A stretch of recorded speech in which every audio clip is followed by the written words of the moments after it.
दोस्तों फिर से स्वागत है एक और नए ब्लॉग्स में। और आज हम आपको सिखाने वाले हैं कि ये जो छोटे सिस्टम होते हैं, छोटे एम्पलीफायर होते हैं, म्यूजिक सिस्टम होते हैं, इन्हें कैसे रिपेयर करते हैं, कितना टाइम लगता है और क्या क्या टेस्टिंग करनी पड़ती है। तो चलिए बिना किसी देरी के साथ इसको रिपेयर करते हैं। दोस्तों जैसा कि आप देख पा रहे हैं इस सिस्टम में जो आप देख पा रहे हैं क्या क्या होता है, पहले तो इसकी पूरी डिटेल जान लीजिए, क्योंकि जो बेसिक है वो यही है। सबसे पहले स्पीकर होता है। स्पीकर जो होता है ये 10 वाट के स्पीकर होता है और ये 8 में भी आता है, 10 का लास्ट होता है। 10 की परफॉर्मेंस बहुत अच्छी होती है इसमें। प्लस ये आईसी होती है 6283 आईसी होती है। एक बार नंबर मैं आपको शो कर देता हूँ। 6283 आईसी होती है इसकी।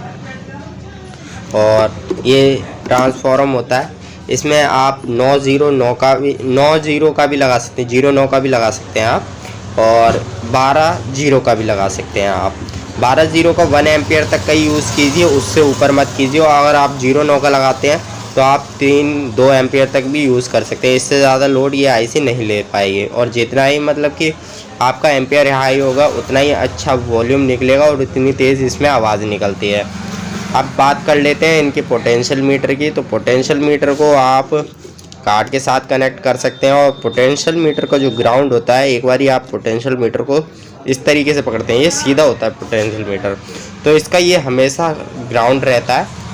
ये जो लास्ट वाला थिम्बल है ये हमेशा ग्राउंड रहता है, ये सारा ग्राउंड रहता है।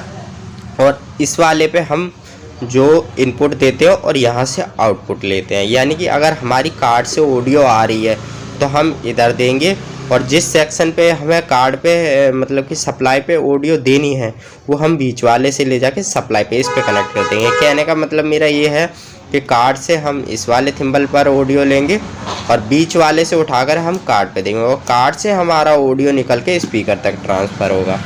तो आज जो है यही है इस वीडियो में। और अब इसको कनेक्ट कैसे करते हैं, कहाँ कहाँ कौन से तार लगाने हैं, वो मैं सारी डिटेल बता दूँ। उससे पहले ये है कि हमें इसकी टेस्टिंग करनी होगी, क्या चीज़ ख़राब है क्या चीज़ सही है। तो सबसे पहले ट्रांसफार्मर चेक करेंगे। तो ट्रांसफार्मर में दोस्तों आउटपुट और इनपुट जानना बहुत ज़रूरी है। तो जैसे कि लाल वायर होता है ये हमारा। तो दोस्तों सबसे पहले ट्रांसफार्मर के आउटपुट और इनपुट के बारे में जान लेते हैं। जो रेड वायर होती है ये इसकी इनपुट होती है, यानी कि ये लाइट लेती है। ये रेड वायर सीधा हमारी इलेक्ट्रिसिटी में जाती है। और जो इसकी कोई भी कलर आ सकता है, इधर ग्रीन रेड भी आता है, ब्लू भी आता है, सब कुछ, कोई सा भी येलो वगैरह सब आ सकता है। तो ये हमारी आउटपुट होती है। हमें कैसे पता करना है, अगर बाई चांस तार डिफ़ॉल्ट आ जाते हैं तो हम कैसे पता करें कि कौन सा आउटपुट है कौन सा इनपुट है। तो चलिए मैं आपको बता देता हूँ। ये मल्टीमीटर है।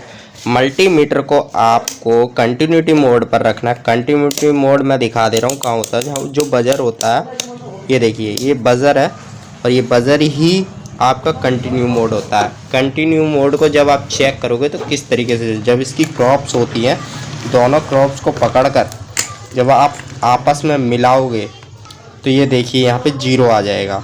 तो यानी कि ये कंटिन्यूटी मोड है। जब 0 आ जाए दोनों को मिलाने पे, और नहीं मिलाओगे तो ये 1 आ जाएगा। आपको करना क्या है,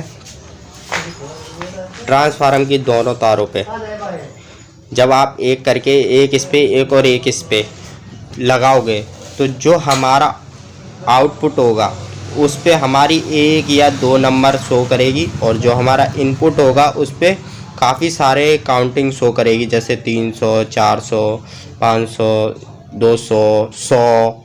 और जो हमारी आउटपुट होगी उस पे 12, 15, 20 तक ही जाएगा, इससे ज़्यादा नहीं जाएगा। ठीक है।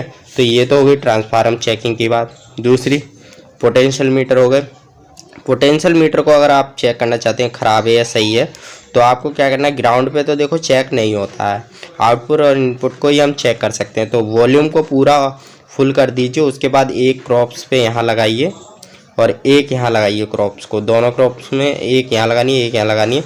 और जैसे ही नंबर यहाँ पे शो होंगे मल्टीमीटर में तो आपको पता लग जाएगा पोटेंशियल मीटर हमारा ये सही है या ख़राब है।